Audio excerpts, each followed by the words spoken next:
Assalamualaikum warahmatullahi wabarakatuh.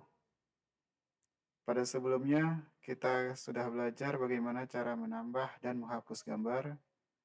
Pada pertemuan kali ini, kita akan belajar menu dokumen.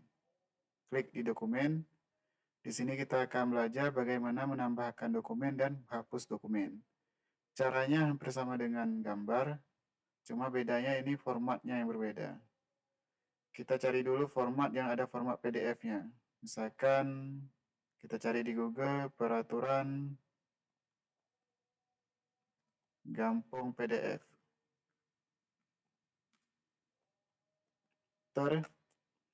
Nah, kalau dapat langsung diklik kiri, maka dia akan download ke folder download nantinya. Oke, show all, show in folder, ini dia filenya. Nanti file ini akan kita coba upload ke menu dokumen. Kita tutup dulu, close.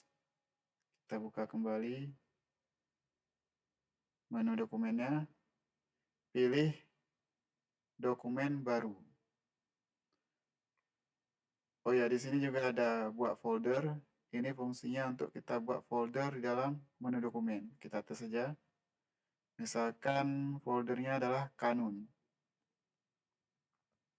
Simpan folder. Lalu kita klik, double klik, maka akan masuk ke folder kanun. Maka kita tes, pilih dokumen baru, kemudian klik kiri.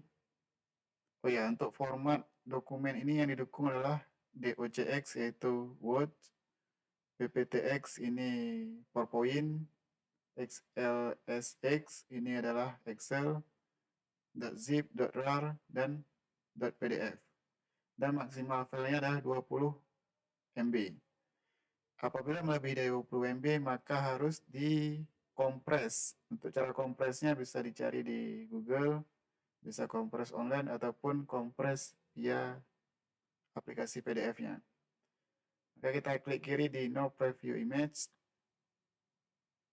Kemudian kita cari file yang kita download tadi.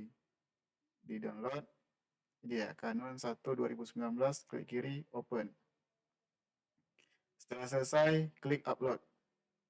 Kita tunggu proses loadingnya sampai 100%. Oke, setelah selesai maka akan muncul di galeri dokumennya. Apabila ingin dihapus, sama juga dengan caranya kita menghapus file gambar tadi, yaitu dengan menekan tombol icon delete. Kita tes, klik kiri, delete. Apabila tidak ingin dihapus, maka tidak dibatalkan. Apabila yakin, hapus saja. Di sini kita tes, tidak dibatalkan aja. Oke. Sekian pertemuan kita kali ini. Pertemuan selanjutnya kita akan belajar menambahkan video di website kita. Assalamualaikum warahmatullahi wabarakatuh.